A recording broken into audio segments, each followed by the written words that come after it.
ہوا کہ پیغمبر کو بھی اس وقت پتہ چلتا ہے جب اللہ بتاتا ہے. جب تک اللہ کی طرف سے علم اور خبر نہ آئے اس وقت تک پیغمبر کو بھی علم نہیں ہوتا.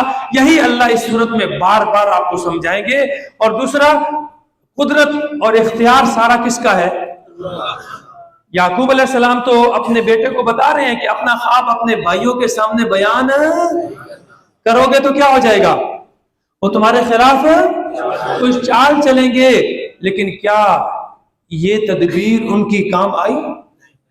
کیا وہ اپنے بیٹے یوسف کو بھائیوں کی چال سے بچا سکے؟ کیوں؟ ان الشیطان للانسان عدو مبین. اللہ بتلا رہے ہیں کہ شیطان انسان کا کھلا دشمن ہے. اور سورۃ یاسین میں اللہ نے فرمایا الم اعہد الیکم یا بنی آدم اللہ تعبدوا الشیطان. اے بنی آدم، کیا میں نے تم سے وعدہ نہیں لیا تھا کہ شیطان کی عبادت نہیں کرنی؟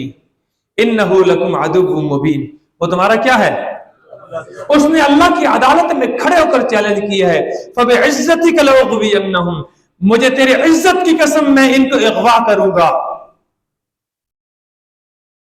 کیا کہا میں؟ مجھے تیری عزت کی قسم میں تیرے ان بندوں کو، تو نے مجھے اس آدم کی وجہ سے جنت سے نکالا ہے نا. شیطان کہاں تھا؟ کہاں تھا بھائی؟ کہاں تھا؟ جنت میں. جنت سے کیوں نکالا گیا؟ کیوں نکالا گیا؟ بولو بولو، کیوں نکالا گیا؟ کتنا سجدہ؟ اس نے ایک سجدے سے انکار کیا، جنت سے نکال دیا گیا. ایک سجدے کا انکار کیا، جنت سے نکال دیا گیا. اور ہم اگر 5 نمازیں نہیں پڑھیں گے، صرف فرض رکعتوں میں 40 سجدے بنتے ہیں. گن لیں، فجر سے لے کر عشاء تک فرض اور واجب جو رکعتیں ہیں نا، ان میں کتنے سجدے بنتے ہیں؟ 40 سجدے. مجھے بتاؤ میرے بھائیوں، جو بندہ دن میں 40 سجدے جو فرض ہیں اس پر وہ چھوڑ دے گا تو جنت میں کیسے جائے گا؟ ہاں، کیا کر رہے ہیں ہم؟ آپ کے گاؤں میں صرف ایک ہی مسجد ہے نا میاں صاحب؟ ایک ہی مسجد ہے، پکی گل ہے.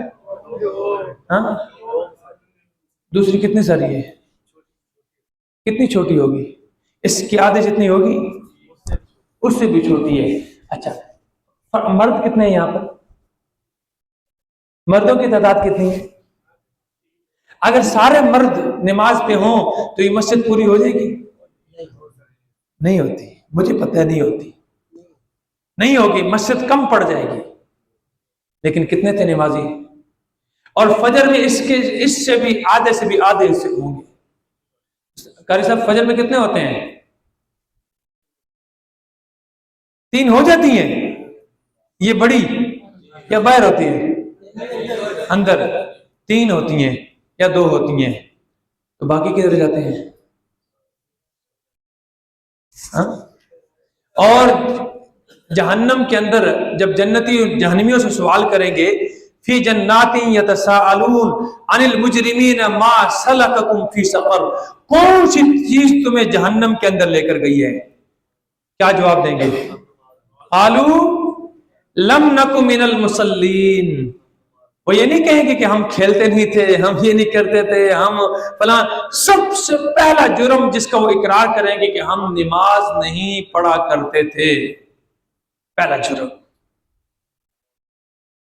شیطان نے تو ہم اللہ سے کے سامنے کھڑے پر چیلنج کیا لأغوینہم، میں ان کو اغوا کروں گا.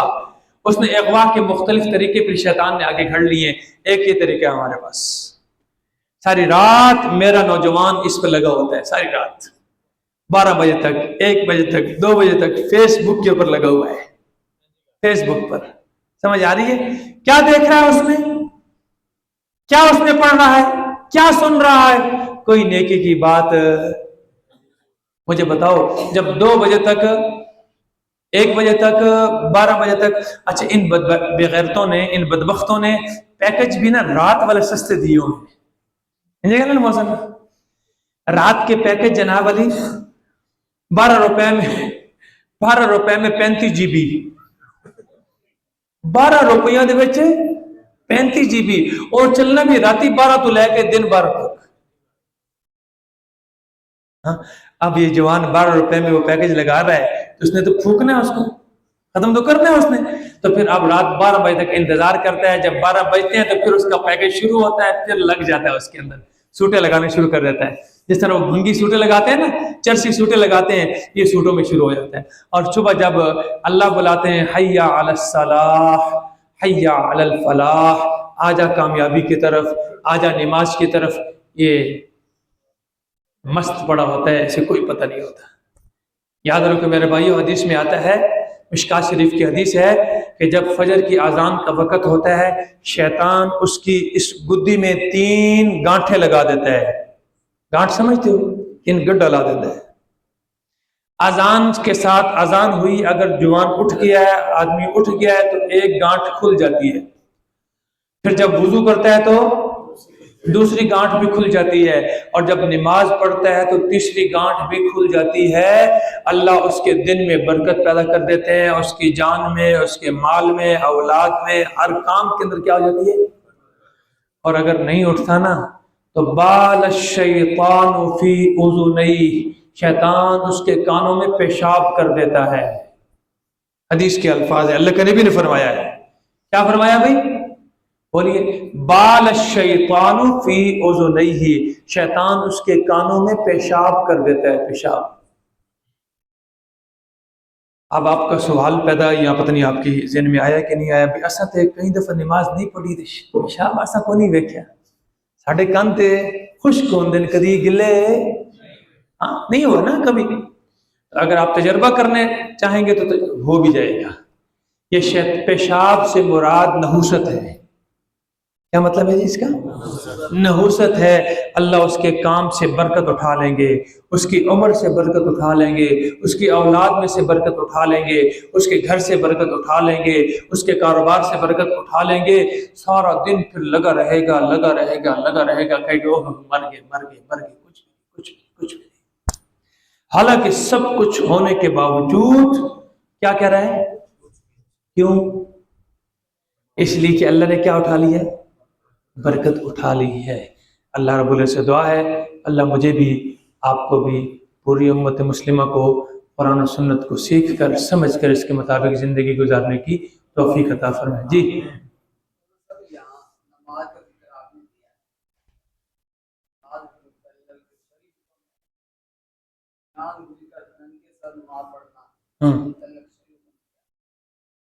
نماز تو ہو جاتی ہے، نماز ہو جاتی ہے، لیکن مکروہ ہے، ناپسندیدہ عمل ہے۔ اللہ کے نبی نے کوئی بھی نماز سوائے حج کے کوئی نماز ننگے سر نماز نہیں پڑھی، ٹھیک ہے؟ نماز ہو جائے گی لیکن ناپسندیدہ عمل ہے۔ اور بھی کوئی سوال؟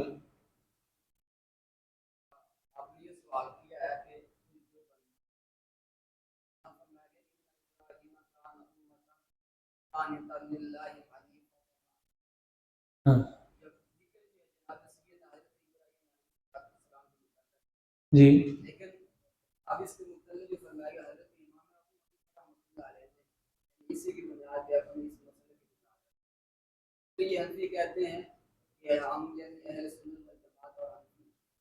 میں نے دیوبندی کا کہا ہے، اہل سنت والجماعت کا نہیں کہا۔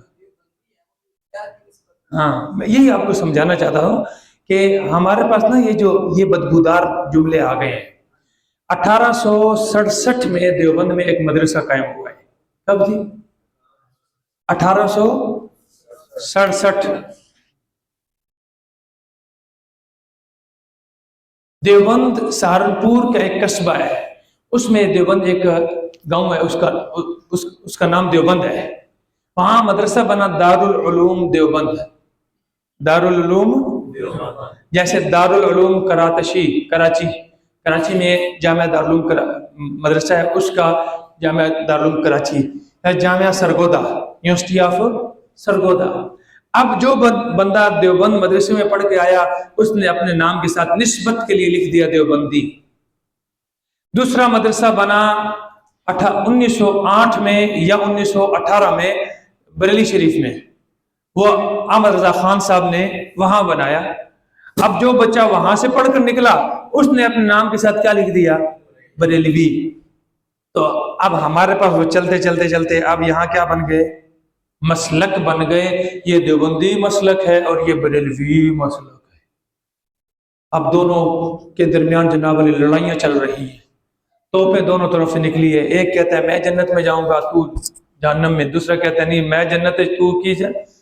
جس طرح یہودی کہتے تھے کہ یہودیوں نے جنت میں جانا ہے، عیسائیوں نے جنت میں، عیسائی کہتے تھے کہ عیسائیوں نے جنت میں جانا ہے، یہودیوں نے جنت میں.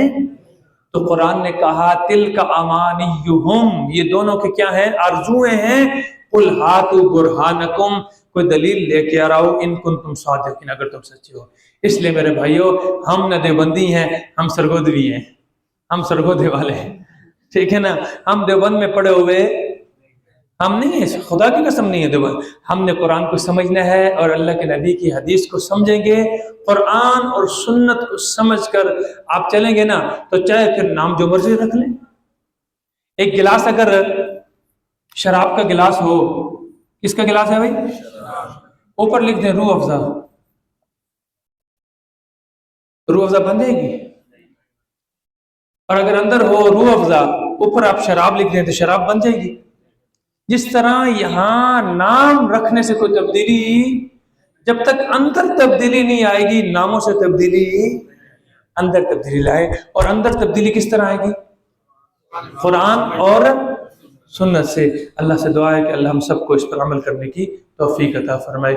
یہ جب ہمارے اندر یہ ہمیں سمجھ آ جائے گی نا تو یہ تفریق ختم ہو جائے گی. پھر ہمارے درمیان پیار محبت پیدا ہو جائے گا. جب آپس میں پیار محبت پیدا ہوگا نا تو پھر کفر ہم سے کیا ہو جائے گا؟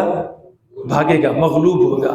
آج انہوں نے ہمیں تقسیم کر دیا ہے، توڑ دیا ہے. ان کو مزید تقسیم کر دے جاؤ تو ڈیوائڈ اینڈ رول، انگریزوں کا قانون ہے نا، ڈیوائڈ اینڈ، ان کو تقسیم کرو اور ان پر حکومت کرو، وہی کر رہے ہیں. بس الحمد لله رب العالمين والعاقبة للمتقين والصلاة والسلام على سيد الأنبياء والمرسلين وعلى آله وأصحابه أجمعين. ربنا ظلمنا أنفسنا وإن لم تغفر لنا وترحمنا لنكونن من الخاسرين. ربنا لا تزغ قلوبنا بعد إذ هديتنا وهب لنا من لدنك رحمة إنك أنت الوهاب. اللهم يا مقلب القلوب ثبت قلوبنا على دينك. اللهم يا مصرف القلوب صرف قلوبنا على طاعتك. اللهم اكفنا بحلالك عن حرامك وأغننا بفضلك عمن سواك. ربنا لا تزغ قلوبنا بعد إذ هديتنا وهب لنا من لدنك رحمة إنك أنت الوهاب. رب اغفر وارحم وأنت خير الراحمين. وصلى الله تعالى على رسول خير خلقه محمد وعلى آله وأصحابه أجمعين. آمين.